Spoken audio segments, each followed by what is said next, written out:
ऋषि कौन है, ऋषि क्या है, ऋषि कितने हैं, ये सब प्रश्न शायद किसी ने सामना किया होगा।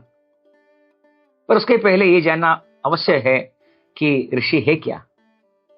ऋषि किसी व्यक्ति विशेष का नाम है या कुछ और है। पुराणों में हम देखेंगे या इतिहासों में देखेंगे तो, रामायण और महाभारत में देखेंगे तो अवश्य ऋषि नाम के कई व्यक्तियों को हम देखते हैं, जैसे कि वशिष्ठ है, विश्वामित्र है, बहुत सारी है। जब वेद मंत्रों को, जब आप वेद पढ़ने जाएंगे, यानी कि अपने मूल पे जाएंगे, तब ऋषि शब्द का कुछ और परिभाषा हमें मिलेंगे। जैसे कि हमने कहा कि वेद मंत्र राशि है, मंत्र है।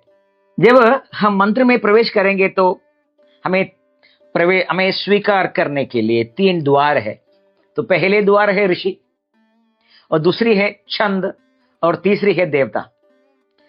तो ऋषि, छंद और देवता, इस 3 ज्ञान के बिना मंत्र में प्रवेश करना मुमकिन नहीं है और प्रवेश करना भी नहीं चाहिए।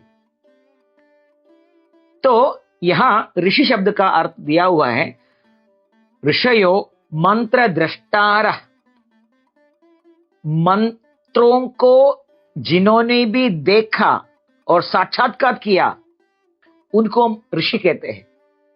यानी कि मंत्र से कही हुई रहस्य, उस रहस्य को सबसे पहले साक्षात्कार किसने की है, उसी का नाम है ऋषि। जरूरी नहीं है कि व्यक्तिवाची शब्द हो, पर यह एक टेक्निकल टर्मिनोलॉजी है, एक सांकेतिक शब्द है। तो यहां जब हम गायत्री की बात करेंगे तो गायत्री की ऋषि का नाम है विश्वामित्र।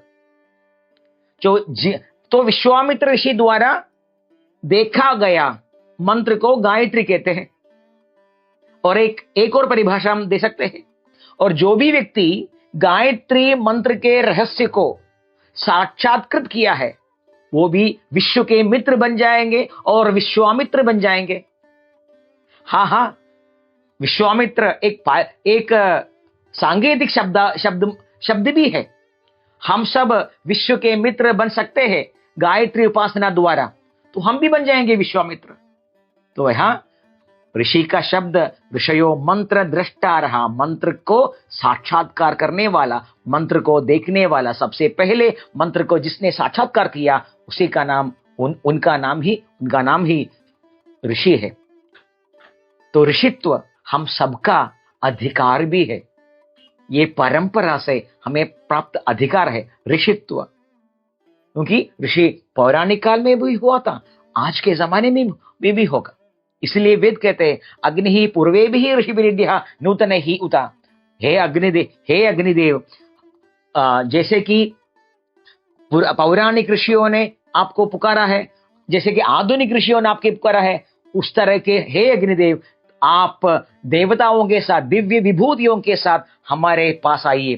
तो इसका मतलब है कि ऋषि पूर्विक भी है और आधुनिक भी है। इसका अर्थ है कि आधुनिक काल में भी ऋषित्व प्राप्त कर सकते हैं। इसमें काल कोई बाधा नहीं है, कली है या द्वापर है, सत्य है या त्रेता, कोई बाधा नहीं है।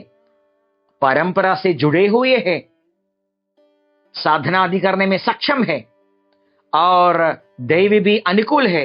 ऋषित्व हमारे अधिकार बन जाएंगे। हां, आइए ऋषित्व सब सनातन धर्म विश्वासियों को पुकारते हैं। आओ हम भी बने ऋषि।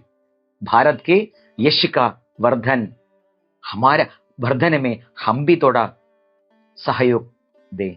सबको प्रणाम।